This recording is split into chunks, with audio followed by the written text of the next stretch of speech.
Okay, good afternoon to all of you, my dear students. A lot of thanks to you all for sharing the videos, for liking, for making comments, for subscribing to our channel, which is totally motivated, totally focused to provide you the best learning technologies, to provide you the best contents for your subjects. So right now, today I'm here with the same subject physics, but the class is 11, so it is for class 11 students. As we know, according to CBSE, the first chapter is physical world. So in this video we are going to discuss only about the physics. In general discussion we will make here, and from the next chapter we will go to the another chapter, that is the core from the physics.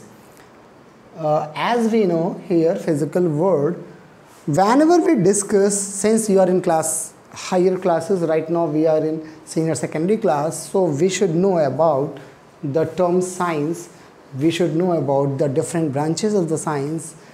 ये बहुत ज़रूरी है जानना, because of when we are going to study about different branches of science like physics, chemistry, biology. After in biology there are two sections again, botany and zoology. So how can we explain? If I ask you a simple question, what is science?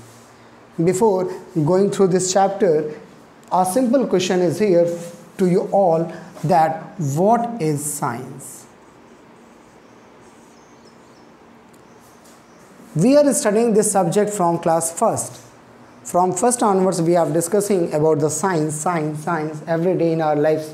हम सुनते हैं लोगों से, ये तो science है, ये तो साइंस है, बट है क्या science? If we define the term science, what is science? So एक सिंपल सा concept है, the study of everything that is in our surrounding. It may be a living thing, it may be non-living thing, it may be some chemicals. So the study of these specific things, study and analysis, is basically known as science, right? विज्ञान, अगर हम हिंदी में भी बात करें तो science को हम हिंदी में लिखते हैं विज्ञान. If we go to split these two, that is V plus ज्ञान. V means विशिष्ट. थोड़ी सी हिंदी में आ रहे हैं, बाकी हम इंग्लिश में वापस आएंगे. प्लस ज्ञान, आपको जानकारी अवेलेबल कराने के लिए. विशिष्ट मीन्स स्पेसिफिक, स्पेसिफिक नॉलेज.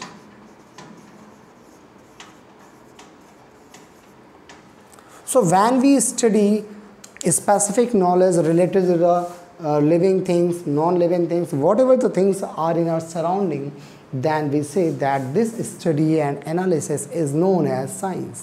इसे ही हम साइंस बोलते हैं, साइंस के नाम से जानते हैं. Now, if we classify this science, so we have various branches of the science. In modern era, आज की डेट में अगर हम बात करें तो science is splitted in these three parts. आप सभी को पता होगा, फिजिक्स,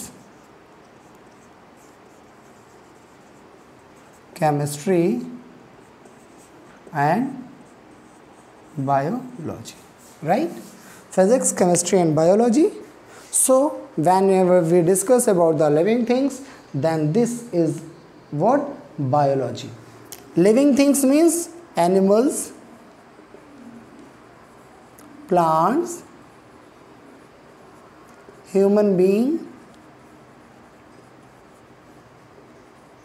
जब इनका हम डिस्कशन करते हैं, स्टडी करते हैं, प्लांट्स के बारे में, एनिमल्स के बारे में, ह्यूमन बींग्स के बारे में, तो ये क्या हो जाता है? बायोलॉजी.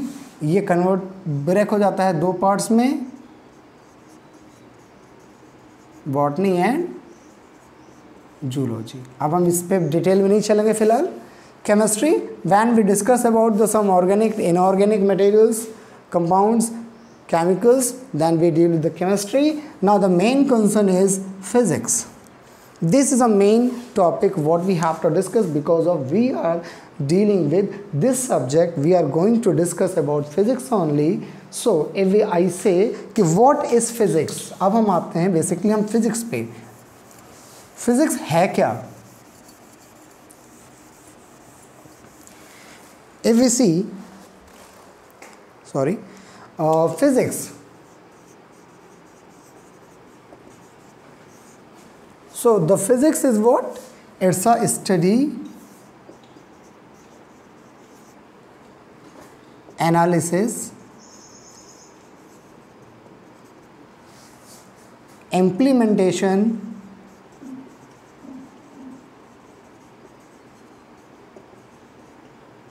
of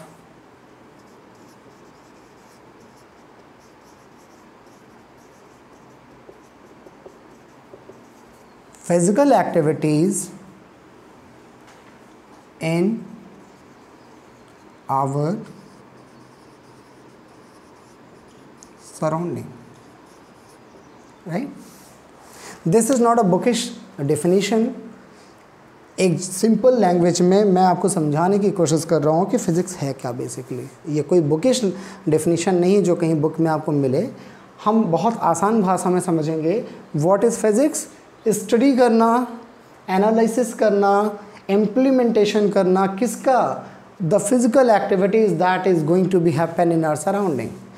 हमारे आसपास जो भी फिज़िकल एक्टिविटीज़ होती हैं, जो भी डेली लाइफ में हम देखते हैं, इनका स्टडी करना, इनके बारे में एनालाइज करना, इन्हें अपने लाइफ में इम्प्लीमेंट करना अलग अलग एग्जांपल्स में, that is known as physics. Like an example, छोटा सा मैं एक एग्जांपल देता हूँ. एक बचपन से हम देखते हैं, एक छोटा सा एग्जांपल मैं आपके साथ शेयर करूँगा. जब हम छोटे से बच्चे होते हैं, किड होते हैं, like this one, what we do, हम एक बॉल को थ्रो करते हैं दीवार पर और वो बॉल वापस हमारे हाथों में आ जाती है. होता है ऐसा?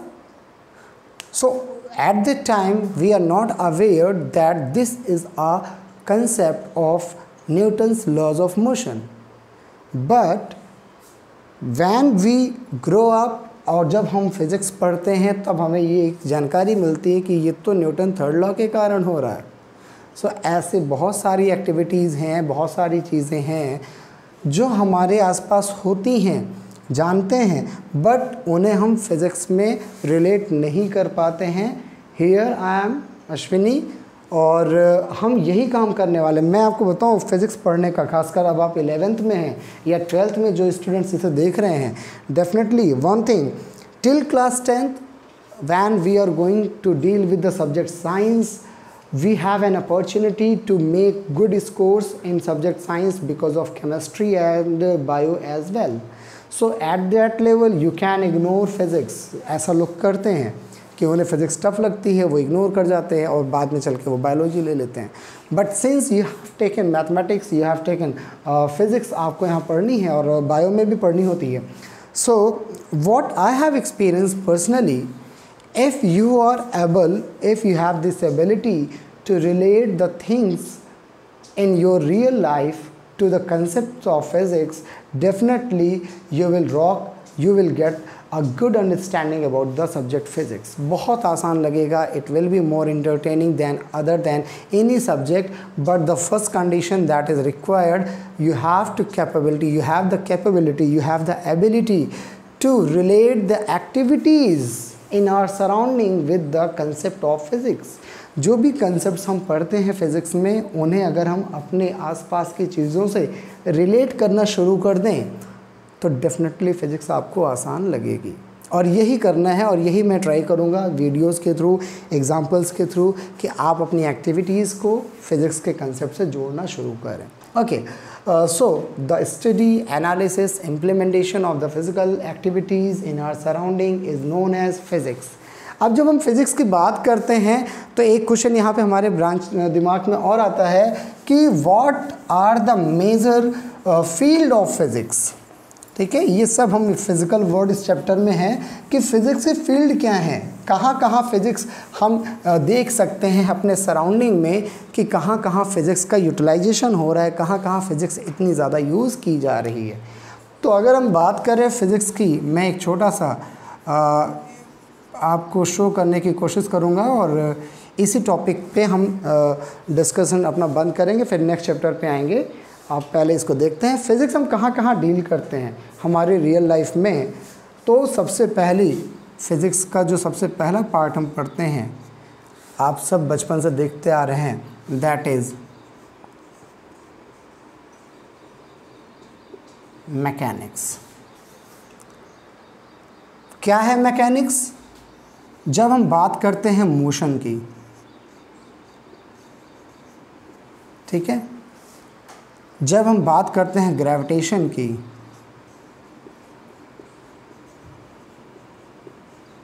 जब हम बात करते हैं वर्क, एनर्जी, पावर किसी भी बॉडी में, that means what we are talking about, we are talking about mechanics. Laws of motion, equation of motions, gravitation, work, energy, power. तो ये फिज़िक्स का एक पर्टिकुलर एरिया होता है जिसे हम मैकेनिक्स के नाम से जानते हैं, और ये अपने आप में एक बहुत ब्रॉड एरिया है जहाँ पर आज भी बहुत सारे रिसर्च होते हैं, ठीक है। This is a first where, देखिए हर कंसेप्ट अलग अलग है और हर चीज़ का पढ़ने का अप्रोच डेफिनेटली हमारा डिफरेंट होगा। सेकंड हमारे पास आता है जो मेजर है, अगर हम बात करें second, it may be not systematic, I am not sure that ये सिस्टमैटिक चल रहा होगा, बट जो मेजर है हम उस पर डिस्कस करते हैं। इसके बाद हमारे पास एक आता है थर्मोडायनेमिक्स।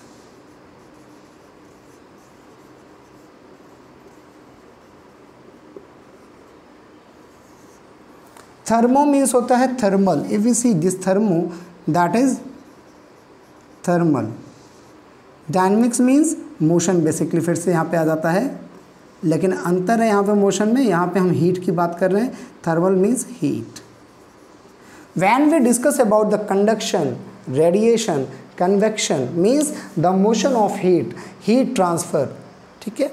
जैसे an example, if you have a rod of iron and we put this iron rod in a simple burning lamp, so what we feel after some time, the end what we have held it, we will feel that this end is going to rise in the temperature. Why the rise in temperature? Because of one terminal was in the heat, high temperature, and another end was captured by us, so the heat flowing is taking place from that high temperature to the low temperature, so that is thermodynamics। तो ऐसे जितने भी concept हम पढ़ते हैं वो हमारे किस ब्रांच में चला जाता है फिजिक्स के उसमें, दैट इज थर्मोडायनेमिक्स। अगर हम थर्ड की बात करें, ऐसे बहुत सारे हैं, थर्ड हम बात करें अगर हम, एक कॉमन सा है, that is optics. Optics where the phenomena किसका आकर करता है, फिनोमिनन ऑफ लाइट। लाइट के फिनोमिनन के बारे में जब हम स्टडी करते हैं तो हम उसे ऑप्टिक्स बोलते हैं, जैसे reflection,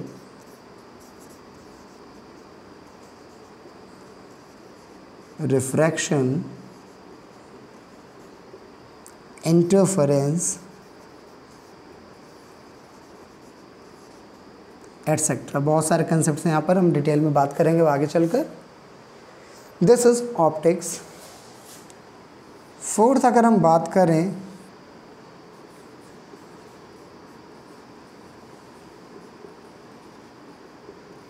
electrostatic. Electro means electron, static means stationary, रुका हुआ। जैसे thermodynamics, thermal energy was dynamic, moving from higher temperature to lower temperature. Electron is in rest position, उसके क्या इफेक्ट्स होंगे। तो यहाँ पे हम बात करते हैं इलेक्ट्रोस्टैटिक में इलेक्ट्रॉन्स के बारे में, उनके बिहेवियर के बारे में, कि जब इलेक्ट्रॉन स्टैटिक कंडीशन में है तब क्या बिहेवियर होगा, जब वो मूव होगा तब क्या होगा, दैट इज़ इलेक्ट्रोडायनेमिक्स। तो इस तरीके से हम डिस्कस करते हैं। इसके बाद हम डिस्कस करते हैं फिफ्थ ब्रांच में, दैट इज़ मैग्नेटिज्म।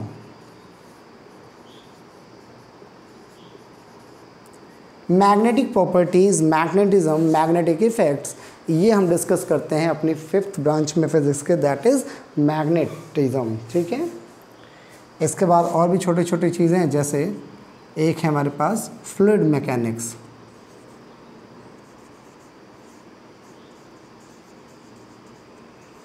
नंबर 7 जिसे हम बोलते हैं हाइड्रोलिक्स या हाइड्रो फ्लूइड। जैसे आपने लॉज ऑफ मोशन देखा मैकेनिक्स पोर्शन में, लाइट के बारे में समझा, इलेक्ट्रोस्टैटिक्स के बारे में समझा, थर्मोडायनेमिक्स, ऐसे ही फ्लूइड लिक्विड में जैसे एक सिंपल सा एग्जांपल मैं आपको पुट करता हूँ, आर्किमिडीज प्रिंसिपल। जब भी हम किसी बकेट में अगर वाटर है और उसमें अगर हम मग डालें तो मग को जब हम प्रेशराइज करते हैं नीचे की ओर जाने के लिए तो वाटर की वजह से एक ऊपर की ओर भी फोर्स लगता है। और ये सारे कंसेप्ट हम कहाँ पढ़ेंगे? फ्लूइड मैकेनिक्स में। इसके बाद हम बात करते हैं, अगर हम 8th बात करें, साउंड एनर्जी, ठीक है, जहाँ पे हम ऑसिलेशंस, SHM वगैरह डिस्कस करते हैं, सिंपल हार्मोनिक मोशंस वगैरह, ठीक है। और भी बहुत सारी ब्रांचेस हैं, फिलहाल हम एक 9th और 10th 2 और पे आते हैं। एक है न्यूक्लियर साइंस या न्यूक्लियर फिजिक्स बेसिकली, ठीक है। जब हम न्यूक्लियस से रिलेटेड न्यूक्लियर जो फिनोमिनन्स हैं like nuclear fission, nuclear fusion, radio activity, तो ये सारे डिस्कशन हम न्यूक्लियर फिजिक्स में करते हैं। और बहुत सारे हैं, फिलहाल अभी हम एक और लास्ट पे आते हैं, दैट इज़ मॉडर्न फिजिक्स, जिसमें आज हम बात करते हैं कम्युनिकेशन की, ठीक है, सेमीकंडक्टर्स की और कम्युनिकेशन की, ठीक है।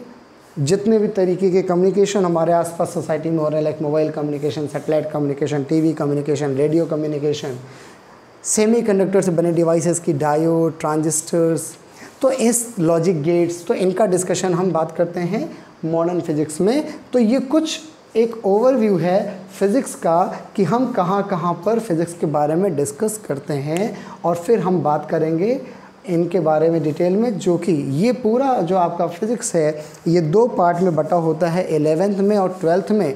इनमें से कुछ कंसेप्ट हम 11th में पढ़ते हैं, कुछ हम इनमें से 12th में पढ़ते हैं। तो we will start this is a simple overview about the physics what we have to study in our upcoming lectures. So till this आज के लिए इतना सफिशिएंट है, काफ़ी है। और नेक्स्ट लेक्चर से हम शुरू करेंगे अपना नेक्स्ट प्रेजेंटेशन, और different type of forces in physics, conservation laws, जो लॉज ऑफ कंजर्वेशन है डिफरेंट पैरामीटर्स के, हम नेक्स्ट लेक्चर में आपको रिप्रेजेंट करेंगे। And till this please again this is a humble request to you all viewers, this effort is only just for you all, that is done by our team, so it's a prime responsibility of yours as well. Please do more and more share, more comments, whatever the ideas you have, just go through those ideas in the comment section. Definitely we will follow them, and thank you. Have a nice day.